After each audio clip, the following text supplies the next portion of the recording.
फैसा गरसेबो गैला आंनाव थाखा फैसा गरसेबो गैला ओरैनो दाहार मालायनाव बुं बुं जाजोब्बाय। फिसायखौ फाहामथाय होनो थाखाय रांखावरिनि आंखालाव गोग्लैना दं सासे बर' बिमाया। फिसायनि बेमारिजों माजों मा खालामबावनो आंखौ रावबो अनसायग्रा इसोरानो आंखौ मोनला नामाथाय मा खालामनानै जाबावनोसो नंबाय आङो। गावनि फिसायखौ मोजां फाहामथाय होनो थाखाय बिटिसि सरकारनिसिम आखाइ फोलावदों सासे बर' बिमाया। सरकारा एसे अननानै आंनो थाखा फैसा हरबा आंबो नंदोंमोन आं एफा गिदिर बेमार जानायखौ। क'क्राझार जिल्ला सिम्बोरगाव ओनसोलनि सिङाव थानाय 1 नं जावलियापारा गामि दुखुथिया नखरनि राजिब बसुमतारी बिथाङा 1 बोसोर सिगांनिफ्रायनो टिबि बेरामजों नाख्रेबजानानै दं। राजिब बसुमतारीनि बिसि बिलाइस्रि बसुमतारीया खौरांनि गेजेरजों फोरमायनाय बायदिब्ला फिसायनि टिबि बेमारखौ डक्टरनाव नायनो थाखाय एबा फाहामथाय होनो थाखाय गोबां सुबुंफोरनाव रां दाहार लाबाय, नाथाय बेबादि नायसेयावबो दासिम राजिब बसुमतारीया मोजां जायाखै आरो न' लुना थानो थाखाय हा एसे दंमोन बेखौबो फाननानै नायनो गोनां जादों होननानै फोरमायदों बिसि बिलाइस्रि बसुमतारीया। बेनिखायनो बिलाइस्रि बसुमतारीया राजिब बसुमतारीखौ मोजां फाहामथाय लाहोनो थाखाय बिटिसिनि गाहाय खुंगिरि हाग्रामा महिलारि दैदेननाय बिटिसि खुंथायनिसिम राङारि मदद मोननो हास्थायदों।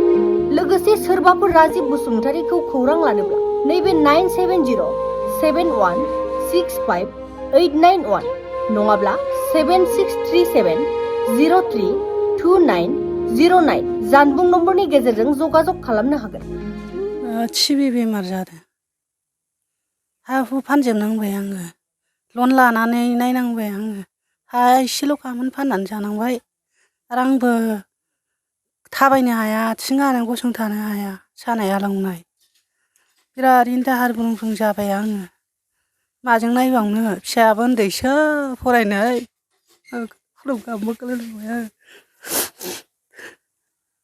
फैसा गरसेबो गैला आंनाव। दाखालिबो फुजा होनायाव मालायनावसो रिन लानानै आङो होदोंमोन, हामासै मुलि होबाबो हामनो रोङासै। आङो केन्सार हस्पिटालाव सिकित्सा खालामदों, 8 दिन थाहैनांदों आङो। थाखा फैसा गरसेबो गैला, माजों मा खालामनो, उन्दुनोबो हाला आङो सानाय आलौनायजों फिसायनि बेमारिजों माजों मा खालामबावनो आंखौ रावबो अनसायग्रा इसोरानो आंखौ मोनला नामाथाय मा खालामनानै जाबावनोसो नंबाय आङो। फिसायाबो उन्दै उन्दै, फिसाफ्राबो उन्दैबाबो हाबा जाजोब्बाय, दा गैला रावबो खामायग्रा दामायग्रा, ओरैनो दाहार बुं बुं जाजोब्बाय आङो। एसे लाबावनो मालायनाव मोनला आङो रिनखौ, सोरनावबा बिबाय सोरनावबा फिसाया लोमजानाय टिबि बेमार जादोंनो होननानै रावजोंबो हरजाला आङो। दा नोंथांनि जे फिसाया गोबाव सम बिदिनो टिबि बेमारजों भुगिनानै गोनां दं, बोसोरसेनि बेखौ बारबाय। सिकित्सा खालामनो रांखावरि गैया, दा सरकारनिसिम माबाफोर खावलायहरनांगौ दं नामा? आं बिदिनो सानदोंमोन, इसोरबा सरकारबा एसे अननानै हरबा हामगौ नंदोंमोन आङो।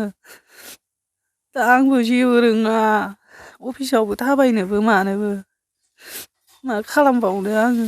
थांगोन ना थाङाबो नंबाय आङो फिसायखौनो नायबाबो हामैनि थाखायनो। एसे गोबाव जाखोमोन बेबायदि बेमार जानाया? बोसोरसेनि बारबाय बियो। एसेल' माखौ जाबावनो, फिसा सासेया उनावबो सानबाय आङो बेखौनो देनांहाय आंबो आथिङाबो थाबायनो हाया, मावगौ दांगौ नंबाबो हाला, बेमारि जानानै आंबो, फिसायबो बेमारि आंबो बेमारि। मा गामि? जावलियापारा गामिया। मा डिस्ट्रिक्टनि सिङाव गोलैयो नोंथांनि गामिया? सिम्बोरगाव। अननानै एसे थाखा फैसा हरबा हामगौ नंदोंमोन आङो, जेबो राहायानो गैला आङो दा। सरकारा एसे अननानै आंनो थाखा फैसा हरबा हामगौ नंदोंमोन आं, एफा गिदिर बेमार जानायखौ। हाबो गैला, थाखा फैसा गरसेबो गैला, ओरैनो दाहार मालायनाव बुं बुं जाजोब्बाय, बिहैबाबो हरजाला रावजोंबो, फिसाय बेमारिनो, फिसाया टिबि बेमार जादोंनो होननानै।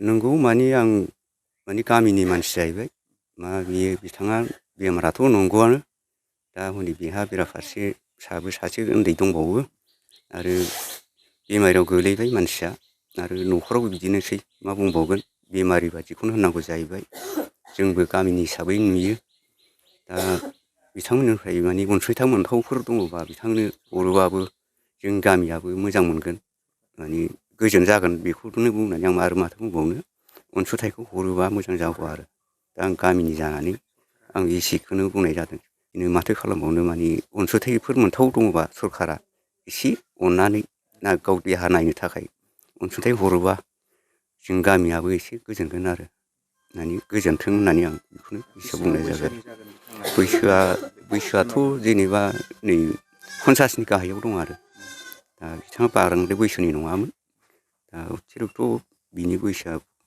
45 थाहैगोन आरो दा बिसिमखिनि बैसो आरो गामिया जोंनि जावलियाफारा बिसिडिसिआ सिम्बोरगाव रिबुनुआ समस्थिया सिम्बोरगाव जाहैबाय समस्थिया मा सोरनि बिजाथिनि सिङाव गोलैयो